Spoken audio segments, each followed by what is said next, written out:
আসসালামু আলাইকুম। জেল্লোর textile studio YouTube চ্যানেলে আপনাদের সবাইকে স্বাগতম। আমি আমার এই ইউটিউব চ্যানেলটিতে টেক্সটাইল সহ বিভিন্ন বিষয়ে ভিডিও আপলোড করে থাকি। এমনকি আমাকে যদি কেউ কোয়েশ্চেন করে সেই কোয়েশ্চেনের অ্যান্সার আমি ভিডিওর মাধ্যমে ক্রিয়েট করে এই ইউটিউব চ্যানেলে আপলোড করে থাকি। সেই ধারাবাহিকতায় আজ আমি নতুন একটা ভিডিও নিয়ে আপনাদের মাঝে উপস্থিত হয়েছি। আজকের ভিডিওতে আমি আপনাদের সামনে ডিসকাস করব যে diploma in textile engineering complete করেছি, এখন কি করব, আমি আরও স্টাডি করতে চাই।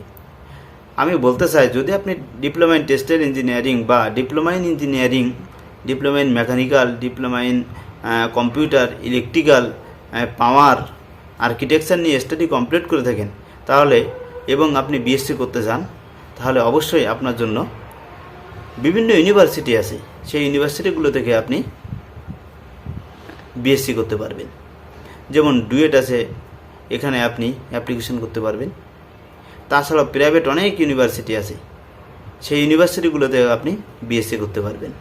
তারপরে বিভিন্ন বাংলাদেশে বিজ্ঞান প্রযুক্তি যে ইউনিভার্সিটিগুলো আছে, এখানে আপনি অ্যাপ্লাই করে বিএসসি করতে পারবেন। আশা করি যদি কেউ এমনটা হতাশার ভিতরে থাকে যে আমি ডিপ্লোমা ইঞ্জিনিয়ারিং কমপ্লিট করেছি, এখন বিএসসি কোথায় করব, হতাশার কোনো কারণ নেই। আপনার অনেকগুলো রাস্তা আপনারা ফাঁকা আছে। আপনি ডুয়েটে যদি আপনি চান্স না পান, তাহলে প্রাইভেটে অ্যাভেলেবেল সিট পাওয়া যায়, আপনি সেখানে অ্যাপ্লিকেশন করতে পারবেন বা সেখানে আপনি সরাসরি ডাইরেক্ট ভর্তি হতে পারবেন এবং আপনি বিএসসি কমপ্লিট করতে পারবেন। এবং একটা কথা বলে রাখি, যখন আপনি প্রাইভেট কোনো ইউনিভার্সিটি সিলেক্ট করবেন, তাহলে অবশ্যই যে সব ইউনিভার্সিটিতে স্থায়ী ক্যাম্পাস আছে, নিজস্ব ভবন আছে, খেলার মাঠ আছে, হল আছে, এমন টাইপের ইউনিভার্সিটিগুলোতে অবশ্যই সিলেক্ট করবেন। যারা ডিপ্লোমা ইন ইঞ্জিনিয়ারিং কমপ্লিট করেছেন, যার যে সাবজেক্টে কমপ্লিট করেছেন সেই সাবজেক্টে যে করতে হবে এমনটা না, অন্য সাবজেক্টগুলোতেও করা পসিবল।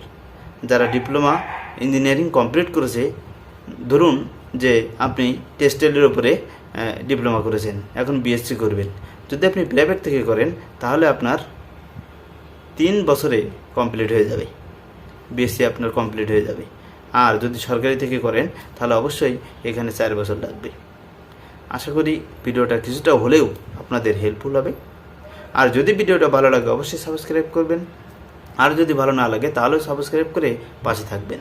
আমি যেহেতু টেক্সটাইল সহ বিভিন্ন বিষয়ে ভিডিও আপলোড করে থাকি, এর ভিতরে কোনো একটা ভিডিও আপনাদের ভালো লাগবে ইনশাল্লাহ।